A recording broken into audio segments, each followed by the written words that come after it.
তো hello guys, আজ বাজে রাত 10টা আর আমরা এখন সবজি বসে গেলছে। গ্যাস শেষ হয়ে গেলছে আজকে বন্ধুরা, দেখতে পাচ্ছ তোমরা। আর রুটি বেলাবেলি হয়ে গেল, 2টা রুটি বেলা হয়েছে, 3টা এখনো বাকি আছে। আর দিকে ভেন্ডি ভাজা চলছে। তো বন্ধুরা, তোমরা দেখছো ভিডিওটা প্রথম থেকে শেষ পর্যন্ত দেখবে যে আমাদের গ্যাস শেষ হলে কত কষ্ট হয়। দুধ সকালে দিয়েছে, এখনো গরম করতে পারি নাই। তো জানাবো বন্ধুরা কেমন ভেন্ডিটা ভাজছি। কোনো জায়গায় ভুল হইলে কমেন্টে লিখে দিও যে ভেন্ডি কেমনভাবে ভাজতে হয়। আর দেখো, ওস্তাদ বলে দিছে যে ভেন্ডি ভাজবার প্রসেসটা।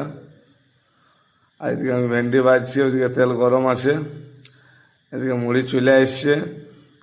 আর রুটি দেখো গলেই গল হয়েছে। কোনো রকমে ইন্ডিয়ার ম্যাপটা তৈরি করলে হইলো, আর তারপর পেটে দিলেই হইলো। তো বেলার কাজটা স্টার্ট করে দিয়েছি আবার। আরও 3টা বাকি ছিল, তোমরা দেখতে পাইলে। তো বন্ধুরা জানাবে ভিডিওতে যে রুটি কীভাবে বানাইতে হয় সেটাও। আর 2 নম্বর, আমাদের গ্যাস শেষ হয়ে গেছে। গ্যাস শেষ হইলে যে বিরাট ব্যাপার, 45 দিন না হলে গ্যাস পাবে নাই। তো আমাদের 45 দিন এখনও হয় নাই। আজ তোমার 37 দিন হয়েছে। তার আগে আমাদের 8 দিন এখনও বাকি আছে। তো ছোটো গ্যাস জোগাড় করে ফেলেছি। সেই দাদা ভাই বললো গ্যাসটাই নিয়ে যাও। তারপর আমি দেখো বাকি রুটিটা বেলে শেষ করছি।